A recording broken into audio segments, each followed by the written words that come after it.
टूनी चिड़िया मछली के पास जाती है। तब टूनी चिड़िया ने मछली को उठाकर पानी में डालती है। जैसे ही वह मछली पानी में जाती है, वह चमकने लगती है।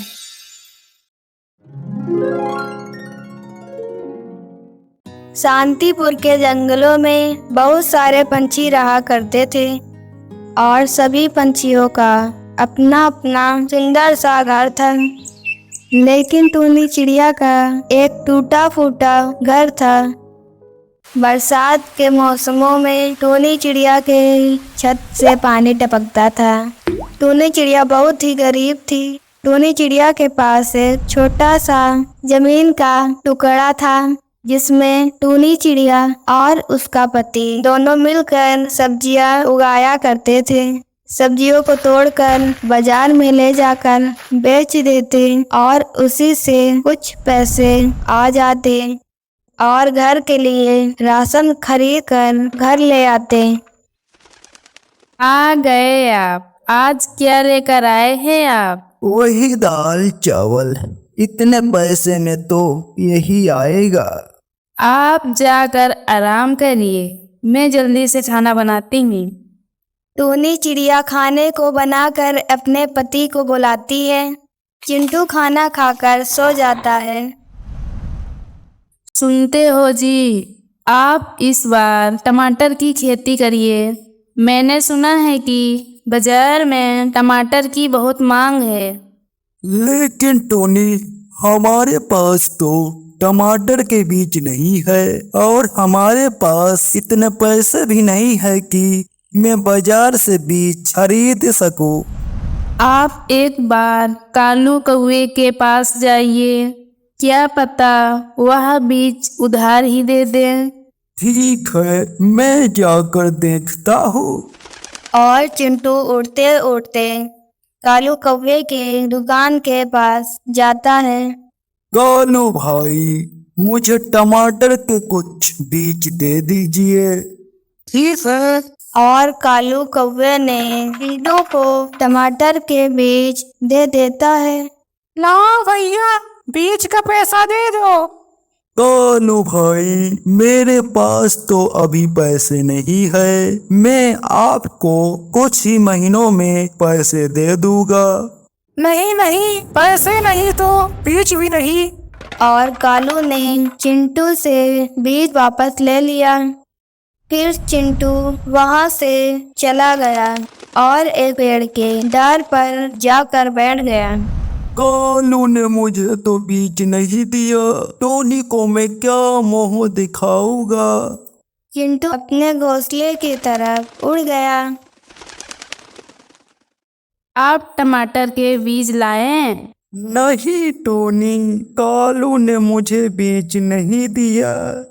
कोई बात नहीं, कल हम लोग कोई और सब्जी अपने खेत में लगाएंगे। और अगली सुबह सूर्य उगता है।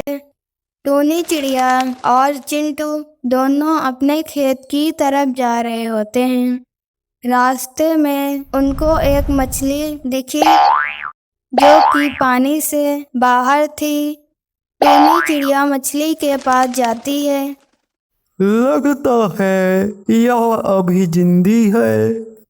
तब टूनी चिड़िया ने मछली को उठाकर पानी में डालती है।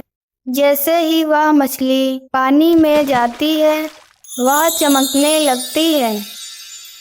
मैं एक जादुई मछली हूँ, मैं तुमसे बहुत प्रसन्न हुई। तुम बोलो, मैं तुम्हारी क्या मदद कर सकती हूँ? जादुई मछली, हमको अपने खेत में टमाटर की खेती करनी थी, लेकिन हमारे पास टमाटर के बीज नहीं है। अगर आप हमको टमाटर के बीज दे सकती हैं तो आपकी बड़ी कृपा होगी। ठीक है, यह लो जादुई बीज। यह कोई मामूली बीज नहीं है, यह एक जादुई बीज है। ठीक है जादुई मछली, अब हम लोगों को जाना चाहिए। फिर टूनी अपने खेत में जाती है। सबसे पहले वह मिट्टी को खोदकर मछली का दिया हुआ बीज को डाल देती है और अगली सुबह जब वह खेत में जाते हैं, वह टमाटर के पेड़ को देखकर चौंक जाते हैं। यह क्या टूनी, यह एक दिन में इतना बड़ा कैसे हो गया?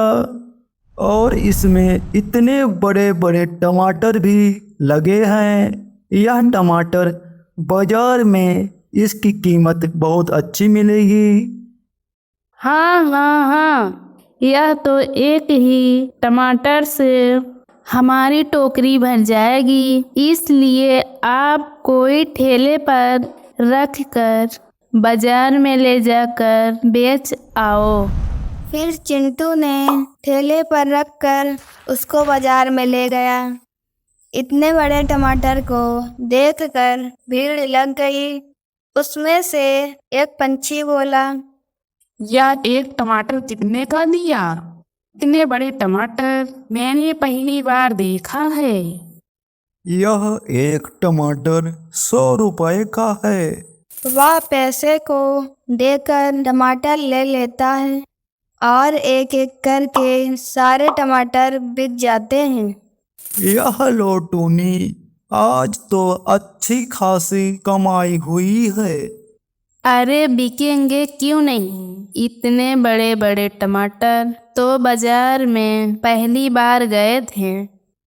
इस तरह वह खेत में जाकर टमाटर को तोड़ता और उसको बाजार में ले जाकर बेच देता। ऐसे ही चलता रहा और कुछ ही दिनों में चिंटू और टूनी ने एक बहुत बड़ा सुंदर सा घर बना लिया, जो देखने में बहुत ही आलीशान था। अरे यार, इतनी जल्दी चिंटू कैसे अमीर बन गया? कुछ ही दिन पहले इसके पास बीज खरीदने के पैसे नहीं थे और आज इतना बड़ा सा घर कैसे बना लिया? फिर कालू चिंटू के खेत में जाता है। अच्छा, यह बात है, तभी चिंटू इतनी जल्दी अमीर बन गया। मैं इस पेड़ को काट दूं तो चिंटू फिर से गरीब बन जाएगा। यह सोचकर कालू कौवे ने जैसे ही टमाटर के पेड़ को काटने की कोशिश की, तभी कालू कौवे को बिजली के झटके लगने लगे। अरे बचाओ बचाओ, यह तो मेरी जान ही ले लेगा। फिर चिंटू और टूनी आती है और वह देखते हैं कि कालू कौवे को बिजली के झटके लग रहे हैं। तब चिंटू ने पास में रखे एक डंडे से कालू को जोर से मारा, जिससे वह पेड़ से दूर जा गिरा। अरे कालू भाई, तुम हमारे खेत में क्या करने आए थे? मैं यहाँ देखने आया था कि तुम इतनी जल्दी अमीर कैसे बन गए। इसी से मैं तुमसे इतना जुड़ने लगा, इसीलिए मैं बदले कि आज मैं तुम्हारे टमाटर के पेड़ को काटने आया था। चिंटू, मुझको माफ कर दो। अब आगे से दोबारा ऐसी गलती नहीं होगी। ठीक है, कोई बात नहीं, मैंने तुमको माफ कर दिया। इसलिए बच्चों, हम लोगों को किसी की तरक्की से जलना नहीं चाहिए, नहीं तो हमारा हाल भी कालू कौवे के जैसे होगा।